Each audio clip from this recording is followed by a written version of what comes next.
Sorry, I accidentally hit the button on my iPod, so we're doing this in 2 parts. Okay, so I know it doesn't sound like hard work, but filling a tunnel like this with stuffed animals and having your child crawl through it actually is hard work for them. It's something that he also does at his early intervention class through the agency that we go through.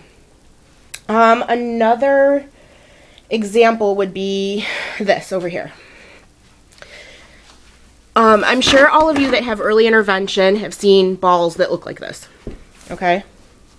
This is not a therapy ball. This is something that we picked up at Walmart. It has Superman on the front, if you could see this. But it works just the same. So I will have Joey sit on this ball and we will bounce. Don't mind my foot. We'll bounce. And then after he does that, it's kind of gotten him, you know, his senses revved up. Then we'll go to something like this. This is like a rocking horse, but it's an airplane. And just that motion of going back and forth is very calming for him. We also have a bedtime routine that we do every night. He knows what's coming. I mean, it's the same thing during the day with nap time. He gets his bath, then he gets his lotion rub, which is like baby massage. We do his joint compressions. He gets his books read, and while he's getting his joint compressions, he usually falls asleep. Joey also has a really hard time staying asleep at night. We have slept through the night once, his entire 2.5 years, and it was like a year ago, and he was really sick. So we're up at the minimal amount 2 times a night, at the most 5 or 6. He just cannot stay asleep.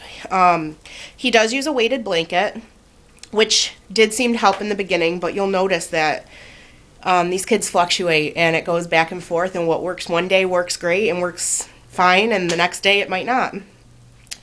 Joey had a compression vest for a while that seemed to work really well until they traded it out for a weighted compression vest, which I am now working with the OT to do a desensitization program with him on, because he won't put it on, like, at all. So his bear wears the compression vest right now, and hopefully, you know, we got him to put it on for like a minute the other day, and hopefully eventually it'll work in there. Another example of active activity, then calm activity to work into a sensory diet is one of these. If you're a child of the 80s, you know what I'm talking about. I'm sorry, this lighting is bad. This is a sit and spin. It's actually a Care Bear sit and spin that we got from a garage sale. The spinning motion is more of the active sensory activity, and then he could either rock in his rocking chair, if you get a little child's rocking chair, or anything that you can fill, okay? This dump truck, fill it with heavy things, make an obstacle course in your living room, have him push it around things. Kids, 2.5 don't really take direction well, so what I do is I just have him push it from one side of the room, or I fill his little fire truck up with something, like a can of soup or something, and I put obstacles in the way, and he has to go around them. Another fun game that he likes to play, where we're actually doing therapy and he doesn't know it, is his shopping cart. I will put cans of soup or packages of rice or beans around on kitchen chairs, on the step, just all around my living room, and tell him to go shopping. And when that cart gets full, it's heavy, and he's doing heavy work. And it's helping him to be more sensory regulated. And it's something that's fun, and it's something that he enjoys. Another thing that can really help a sensory-seeking child that I have learned is swinging. I don't have a lot of money. I cannot afford to put a swing in my home. This is my makeshift swing. This is actually a Snuggie, if you know what a Snuggie is. I tied the arms of the Snuggie to my banister. This way, when I'm home alone with Joe, he can lay in this blanket and I can swing him back and forth. And he will sit here and I will sing him songs and he eats it up. So I thought that was a pretty crafty idea that Adrian and I had. So yeah, I have a lot to say about this topic and I really don't have a lot of time. I really don't know what you guys want to know. I am so willing to help any of you moms out there.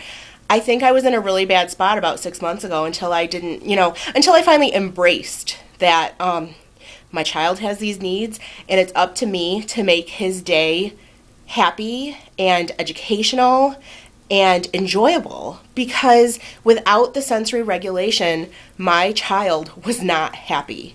And if your child's not happy, you're not happy, because they're your love, they're your life. If anybody has any questions about any of the certain topics that I touched on, just let me know. Joey also had a lot of feeding issues, going from breast milk to baby food, problems with textures. So I know a lot about building on textures, how to try to get your kids to eat more foods. I would say that Joey and I and Adrian were doing better. So yeah, I look forward to meeting more moms and doing more vlogs. This is something obviously that I'm very passionate about. So yeah, email me, do a video response. Amanda, I hope this was a little helpful. I'm sorry I got cut off, but I hope you watched this in order. So yeah, I hope everyone's having a great day. Everyone's having a great week. That's it. See ya.